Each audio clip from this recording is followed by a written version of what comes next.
Olá, queridos alunos, dando continuidade no nosso tema de sociologia, né, que nós estamos rolando durante as aulas da semana. Nós vamos fazer aqui hoje esta parte que será, né, pela internet, tá certo? Que são os tipos de instituições sociais.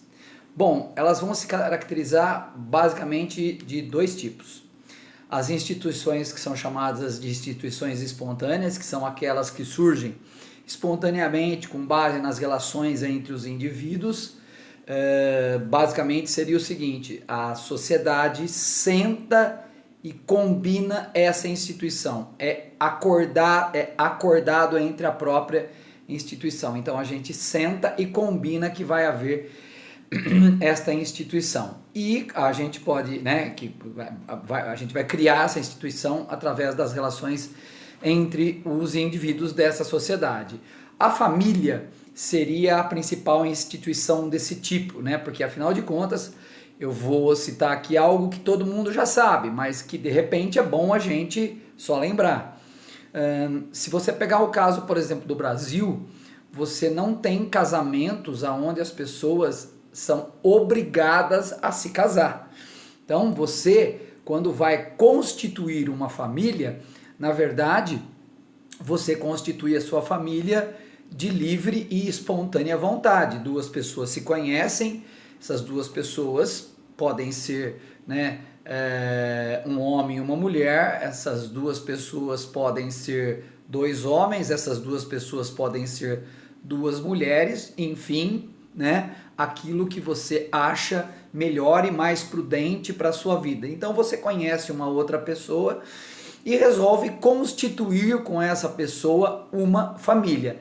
Quando você resolveu constituir a sua família, você não tinha nada te pressionando. Você, de livre e espontânea vontade, mais a outra pessoa, é que constituíram um casal, e a partir deste casal se formou o núcleo base para a instituição de uma família. Lembrando que uma família também pode ter uma interpretação muito mais diversificada. Eu fiz aqui uma interpretação a mais simplista e simplória possível. Parece até bobo, né? Falando que duas pessoas se juntam e a partir da junção dessas duas pessoas nós estamos constituindo o embrião do que será uma família. Mas pensando assim, que essas duas pessoas se juntaram, na sequência essas pessoas elas decidem ter ou adotar filhos. Então essas pessoas podem ter filhos, né? Um casal hétero pode ter filhos lá da maneira convencional, tá certo? Duas mulheres podem ter através de inseminação, dois homens podem ir através da busca de uma barriga de aluguel, enfim, as formas também são diversificadas, né? Como, vou dar um outro exemplo, você pode, sozinho, resolver, por exemplo, adotar um filho, né? Adotar uma criança. Você está fazendo um núcleo familiar, está instituindo. Olha como é amplo esse debate, né? Como ele é aberto, é um signo aberto, né? Não é algo fechado, é muito amplo, né? Então eu sozinho decido, vou adotar uma criança, né? Uma mulher sozinha, vou adotar uma criança, né? Então pronto, está começando-se aí um núcleo familiar. Como eu disse, eu peguei uma análise muito simples para colocar, mas perceba que seja ela como for, né, eu quero deixar claro, existem outras possibilidades, mas seja ela qual for, né, uma mulher, por exemplo, resolve engravidar e ter esse filho sozinha também, ou se inseminar e ter esse filho sozinha, enfim, olha como é aberto, eu estou só colocando como é aberto, né, como isso é livre, né? De qualquer maneira, a partir do momento que você pegou qualquer dessas possibilidades que eu citei como exemplo, você está criando uma família. E ao criar uma família, você está fazendo isso de livre e espontânea vontade. Então, seja lá por qual caminho você entrou, você está fazendo isso de livre e espontânea vontade. Olha que coisa legal! Lógico que a partir do momento que você tomou esta decisão, você e outra pessoa, ou você sozinho, né?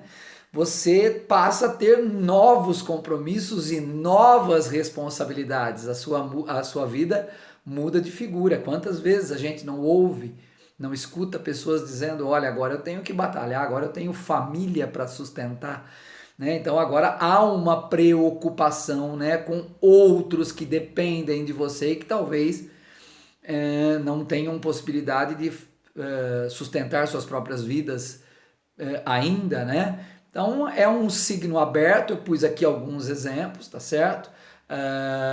Que a gente tem. Outra coisa, outro exemplo que a gente pode ter aqui são as instituições religiosas, né? Onde as pessoas se juntam e professam a sua fé, né? Têm a sua fé, tá? No caso do Brasil, nós temos liberdade de culto religioso, então você tem total liberdade para professar a sua fé religiosa dentro do nosso regime democrático, e que bom que a gente tem. Então, um grupo de pessoas se junta para professar a sua fé e pela nossa Constituição, pela Constituição do Brasil, nós somos livres para poder fazer isso, mas isso vem não só pela instituição legal, mas isso vem também pelo nosso desejo, pela nossa vontade. Então, nós temos a possibilidade de criar estas instituições, que são chamadas de instituições sociais, e que acabam tendo um papel importantíssimo dentro da nossa sociedade, seja o núcleo familiar ou seja a religião. Ambas têm um papel importantíssimo dentro da nossa sociedade e com certeza isso vai permanecer por muito tempo, né? O tempo, nós não temos a previsão de quanto, mas né, está aí até hoje, então nós não temos como fazer isso. E uma outra forma que a gente tem de instituições são as instituições reguladoras, são aquelas que são criadas para regular setores específicos e estratégicos da sociedade, tá certo? São agências reguladoras, então nós temos a agência reguladora, por exemplo, da aviação, agência reguladora de medicamentos, agência reguladora de petróleo. A agência reguladora, ela já tem um papel do quê? Ela já tem um papel de fiscalização.